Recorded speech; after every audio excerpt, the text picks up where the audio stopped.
اس کی نگاہیں موٹر پر اور کان جوا کے منتظر تھے۔ عائشہ جو پہلے سے جلی کٹی بیٹھی تھی اس کی بات سن کر گنگرہ گئی، غم سے کانپتی آواز میں بولی، تمہیں پتا ہے کہ تم کیا بول رہے ہو؟ ہاں مجھے پتا ہے میں نے کیا کہا ہے، اور میں اپنے پرش ہوش و حواس میں ہوں، اور میں تمہیں شرعی حق سے حاصل کرنا چاہتا ہوں۔ تمہاری زبان سے لفظ شراب بالکل زیب نہیں دے رہا۔ گھٹیا انسان، اپنی حوث کے لیے شریعت کو استعمال نہ کرو۔ تم اس قابل ہو کہ تم سے میں نکاح کروں؟ کیوں، میں کوئی لولا ہوں، لنگڑا ہوں، ڈھینگا ہوں؟ عبداللہ نے ہوا میں تیر پھینکا۔ سب کچھ ہے تمہارے پاس، اگر نہیں ہے تو دین نہیں ہے، اپنے رب کی مغفرت نہیں ہے، اپنے رب کی معرفت نہیں ہے۔ تمہیں تو جانور کی طرح چرنا اور اپنی نفسیات خواہشات کو پورا کر کے سو جانا ہی آتا ہے۔ تمہیں تو اپنی زندگی کا مقصد بھی نہیں پتا کہ اللہ تعالیٰ نے انسان کو کیوں تخلیق کیا ہے۔ بے شک اللہ نے جنس و انس کو اپنی عبادت کے لیے پیدا کیا ہے۔ ہر وہ کام جو اللہ کی خوشنودی کے لیے کیا جائے وہ عبادت کے زمرے میں آتا ہے، چاہے وہ دعا ہی کیوں نہ ہو۔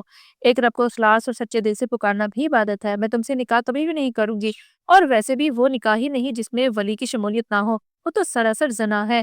تم کیا جانو، نفس پرست انسان عائشہ کا خون کھول رہا تھا، اور ویسے بھی اللہ سبحانہ و تعالیٰ نے قرآن میں فرمایا ہے، ناپاک عورتیں ناپاک مردوں کے لیے اور ناپاک مرد ناپاک عورتوں کے لیے ہیں، اور پاکیزہ عورتیں پاکیزہ مردوں کے لیے۔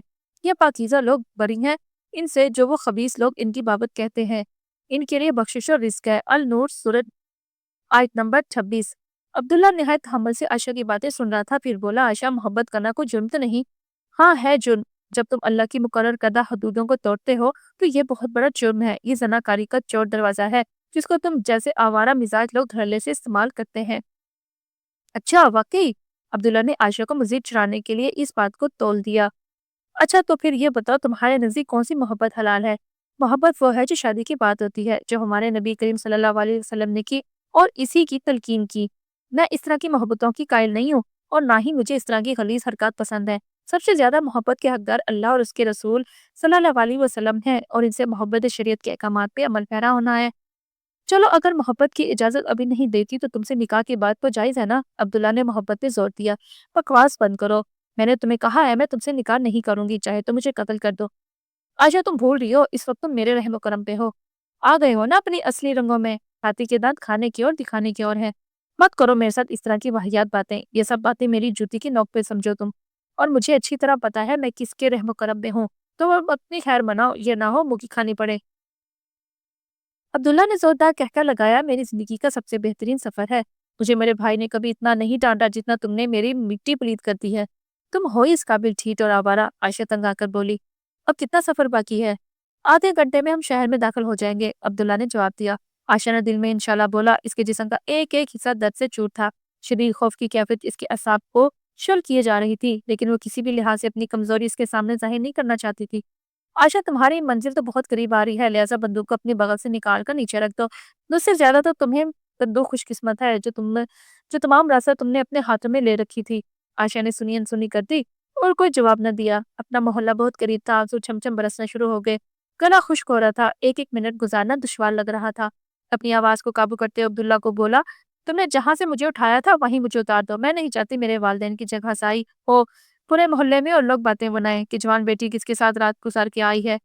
جیسے تمہاری مرضی، عبداللہ نے ٹوٹے لہجے میں جواب دیا۔ جانے سے پہلے ایک گزارش ہے کہ نکاح والی بات پہ غور کرنا، میں بھابھی کو تمہاری طرف بھیجوں گا۔ میں نے تمہیں ایک دفعہ انکار کر دیا ہے، تمہیں سمجھ کیوں نہیں آتی؟ میں تم سے شادی نہیں کروں گی، میرا رشتہ طے ہو چکا ہے، چند مہینوں میں میری شادی ہو جائے گی انشاءاللہ۔ عبداللہ نے اپنی رکتی سانس کو باہر کھینچا اور بولا، آ گئی ہے میری عائشہ کی گلی، بکواس بند کرو، آئندہ مجھے نظر نہ آنا، انجام کے ذمہ دار ورنہ تم خود ہوگے۔ دروازہ کھولو گاڑی کا، اور ابھی اسی وقت عائشہ دھاری جیسی عبداللہ نے بریک پہ پاؤں رکھا۔ عائشہ آخری التجا ہے، سن لو پھر تم آزاد ہو۔ عبداللہ نے گردن موڑ کر اس کو مخاطب کیا تو عائشہ نے چہرہ دوسری طرف موڑ لیا۔ سنو، میرا اور تمہارا رب ایک ہی ہے، اگر اس رب نے تمہاری دعائیں قبول کر کے تمہاری عصمت کو محفوظ رکھا ہے تو یہی رب میری بھی دعائیں قبول کر سکتا ہے۔ تم نے کیا کہا تھا کہ دعا کرنا بھی عبادت ہے، تو میری یہ والی عبادت آج سے ہی شروع ہو جائے گی۔ اس کی باتیں سن کر عائشہ کا دل گھبرا رہا تھا۔ میرے ساتھ اس طرح کی باتیں نہ کرو پلیز، مجھے جانے دو۔ نہ چاہتے ہوئے بھی عائشہ اپنا رونا نہ روک پائی۔ عائشہ، میں اپنے وعدے کے مطابق تمہیں واپس لے آیا ہوں، اور اب بھی تم سے وعدہ کرتا ہوں کبھی تمہارے راستے میں نہیں آؤں گا، لیکن تم مجھے میری محبت سے نہیں روک سکتی، میں تمہیں اپنی دعاؤں میں مانگوں گا۔